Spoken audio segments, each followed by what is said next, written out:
Christian Racconi, ce match, plus que sur la deuxième période, vous le perdez en première, où vous avez clairement, vous devez repartir au vestiaire avec au moins un but d'avance. Ouais, c'est vrai, on a même des occasions en deuxième période, mais c'est vrai qu'à la mi-temps, on doit mener au score, logiquement d'ailleurs. C'est toujours le même problème, hein, il est récurrent. Et c'est ce qui nous fait, ce qui fait qu'aujourd'hui on ne prend pas de points, c'est ce qui fait qu'on perd les matchs. On est toujours sur les mêmes mots, sur les mêmes lacunes, sur les mêmes carences. Et malheureusement, le football se joue là. Donc aujourd'hui, ça en est encore la démonstration. Je pense qu'on fait le match qu'il faut.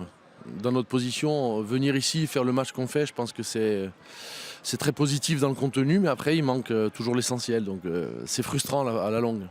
On ne comprend pas non plus, nous observateurs, comment est-ce que votre équipe attaque cette deuxième mi-temps. Parce que pendant 10 minutes, c'est pourquoi? C'est parce que le Berscott a accéléré ou parce que vous vous focalisez sur une organisation défensive?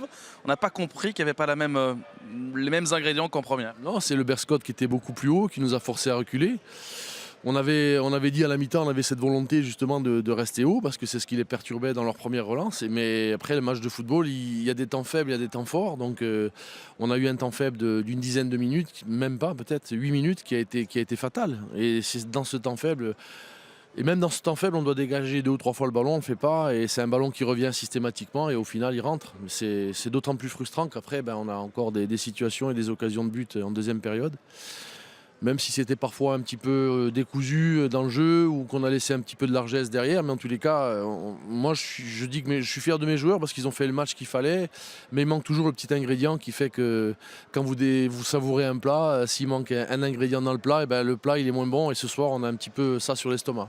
Une image aussi qui symbolise cette frustration qui doit parfois exploser, c'est la sortie de Zenke qui a lâché sa colère après être sorti. Bah ouais, après il a réagi comme il l'a senti. Peut-être qu'il s'en voulait peut-être qu'il en voulait au coach, je sais pas, après on en discutera. Mais bon, après c'est des gestes aussi qui témoignent aussi d'une certaine nervosité.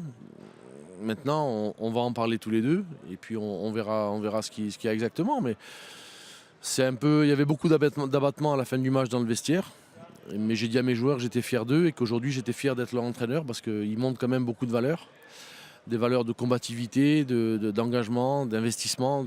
Et ça, c'est aussi, je veux dire, quelque chose de très positif parce qu'il va falloir ces éléments-là pour sortir de cette zone dangereuse et surtout de gagner les playdowns.